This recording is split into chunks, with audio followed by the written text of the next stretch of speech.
বাহিরে প্রচণ্ড পরিমাণ গরম, আর এই গরমে এক গ্লাস ঠান্ডা ঠান্ডা বেলের শরবত বা লাচ্ছি যদি খাওয়া যায় তাহলে কিন্তু শরীর মন প্রাণ দুটোই ঠান্ডা থাকে। সুপ্রিয় দর্শক, দূরের এবং কাছের যে যেখান থেকে দেখছেন সবাইকে আসসালামু আলাইকুম। আশা করি সবাই ভালো আছেন। আজ আমি আপনাদের জন্য নিয়ে আসলাম বেলের শরবত বা লাচ্ছি। বেল কিন্তু আমাদের শরীরের জন্য খুবই উপকারী এবং আঁশযুক্ত একটা ফল। এটা শরীরকে ঠান্ডা রাখতে সাহায্য করে, কোষ্ঠকাঠিন্য দূর করে, আরও অনেক গুণাগুণ আছে যা আমাদের সকলেরই জানা। সুপ্রিয় দর্শক, আপনারা যারা আমার চ্যানেলে নতুন এসেছেন তারা আমার চ্যানেলটাকে সাবস্ক্রাইব করবেন, পাশে থাকা বেল আইকনটা ক্লিক করে রাখবেন যেন নতুন কোনো ভিডিও ছাড়ার সঙ্গে সঙ্গে আপনাদের কাছে পৌঁছে যায়।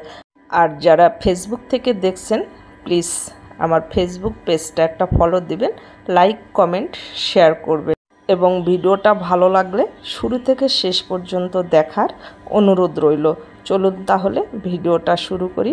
সুপ্রিয় দর্শক, এখানে আমি একটা পাকা বেল নিয়ে এসেছি, আর বেলটা বাহির থেকে কিছুটা দেখে নিয়ে এসেছি পাকা কিনা। এখন বেলটাকে আমি পুরোপুরি ফাটিয়ে নিচ্ছি একটা নাইফ দিয়ে, যেন বেলটাকে আমি দুভাগে ভাগ করতে পারি। আমি বেলটাকে দুভাগে ভাগ করে নিয়েছি, আর এখানে একটা বোল নিয়েছি, আর এই বোলের মধ্যে আমি চামিচের সাহায্যে ভিতরের যে বেলের শাঁসগুলো আছে সেগুলো আমি ভালোভাবে বের করে নিচ্ছি।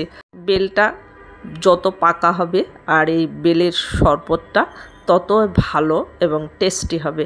আমি বেলগুলো সব ভালোভাবে বের করে নিয়েছি। এখন হাত দিয়ে ভিতরে যে বিচি ও শক্ত অংশ যেগুলো থাকে সেগুলো যতটা সম্ভব আমি হাত দিয়ে বের করে নেব। শক্ত অংশটা আমি বের করে ভালো করে হাত দিয়ে চেপে পাল্পগুলো বের করে নিচ্ছি, আর যতটা সম্ভব হয় বেলের ভিতরের যে বিচিগুলো থাকে সেগুলো ফেলে দিতে হবে। আপনারা চাইলে এই কাজটা ব্লেন্ডারও করতে পারেন, আমি হাত দিয়ে করছি তাই একটু বিচিগুলো বের করে নিচ্ছি। আর যদি আপনারা ব্লেন্ডারে করেন তাহলে বিচি কিন্তু সবগুলো বেছে ফেলে দিতে হবে, তাছাড়া বেলের শরবত তিতা হয়ে যাবে। এখন আমি হাত দিয়ে একটু চটকিয়ে নিচ্ছি আর অল্প অল্প পানি দিয়ে বেলটাকে মুথে নিতে হবে।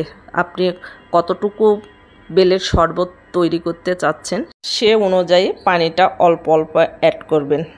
আমি বেলটাকে ভালোভাবে মুথে নিয়েছি। এখন এই ভিতরে যে বিচিগুলো আছে একটা চালনির সাহায্যে আমি ছেঁকে নেব। আমি এটা সাইডে রেখে দিচ্ছি, আর একটা চালনি এখানে নিয়ে নিয়েছি। এখন আমার বেলের পাল্পগুলো এই ছাঁকনি দিয়ে একটা চামিচের সাহায্যে ঘুরিয়ে ঘুরিয়ে বেলের এই পাল্পগুলো বের করে নিতে হবে। যদি না ছেঁকে নেন তাহলে এটা যখন দাঁতের নিচে পড়বে তাহলে কিন্তু খেতে একদমই ভালো লাগবে না। সুপ্রিয় দর্শক, দেখুন কতগুলো আঁশ বাইর হয়েছে। আমি পরবর্তী যে অবশিষ্ট পাল্পগুলো আছে সেগুলো আমি একইভাবে সেকে বের করে নিয়েছি। আমি একটা বেলের শরবত করেছি, আপনারা চাইলে আরও কম বা বেশি করে নিতে পারেন। এখন বেলের টেস্টটাকে একটু বাড়িয়ে দেওয়ার জন্যে আমি হাফ কাপ চিনি ব্যবহার করলাম। বেল যেহেতু মিষ্টি থাকে সেহেতু কম চিনিটাই আমি ইউজ করলাম। আপনারা চাইলে কম বা বেশি চিনি ইউজ করতে পারেন, আপনাদের টেস্ট অনুযায়ী ইউজ করবেন। আমি স্বাদ মতো দিয়ে দিয়েছি লবণ, আর টেস্টটাকে একটু বাড়িয়ে দেওয়ার জন্যে দিয়ে দিয়েছি হাফ চামচ পরিমাণ বিট লবণ। এখন চামচ দিয়ে ভালো করে এই পাল্পটার সঙ্গে চিনি মিক্সড করে নিয়েছি যতক্ষণ না চিনিটা গলে গিয়েছে।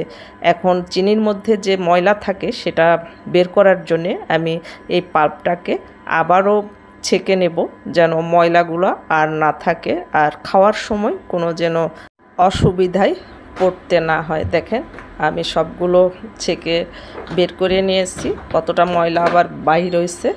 এখন আপনারা যদি চান এখন এইভাবেও গ্লাসে ঢেলে আইস অ্যাড করে খেতে পারেন, আর যদি আরও টেস্টটা বাড়িয়ে তুলতে চান তাহলে এর সঙ্গে আমি এখন মিক্সড করে দিচ্ছি 1 গ্লাস আগে থেকে জাল করা ঠান্ডা গরুর দুধ।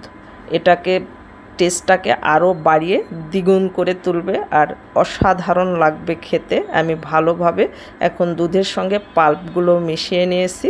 এখন আমি গ্লাসে ঢেলে আপনাদেরকে দেখাচ্ছি যে এটা কতটা ইয়ামি আর কতটা লোভনীয় হয়েছে। অসাধারণ লাগে খেতে। একদিন হলেও আপনারা বাসায় ট্রাই করবেন। ট্রাই করে কমেন্টে আমাকে জানাবেন যে আপনাদের কাছে কেমন লেগেছে। আশা করি ভালো লাগবে। এই বেলের শরবত বা লাচ্ছি আমি উপরে বেশ কিছুটা আইস দিয়ে দিয়েছি। আপনারা যদি আইসটা পছন্দ না করেন তাহলে না দিতে পারেন। আমি উপরে একটু ডেকোরেশন করে নিয়েছি। দেখেন কতটা সুন্দর আর কতটা লোভনীয় হয়েছে। এটা ছোট থেকে বড় সবাই পছন্দ করবে ইনশাল্লাহ। এটা যাকে দিবেন সে খুশি হয়ে যাবে। তো এই গরমে যদি আপনারা এক গ্লাস লাচ্ছি এভাবে খান তাহলে দেখবেন আপনাদের মন প্রাণ একবারে শীতল হয়ে যাবে। তো সুপ্রিয় দর্শক, আমার ভিডিওগুলো যদি ভালো লেগে থাকে তাহলে প্লিজ একটা শেয়ার করে দিবেন, আমার জন্য দোয়া করবেন। আপনাদের একটা শেয়ার আমাকে অনেক দূর এগিয়ে নিয়ে যেতে সাহায্য করবে। তো ভালো থাকবেন সবাই, দেখা হবে নেক্সট ভিডিওতে। আল্লাহ হাফেজ।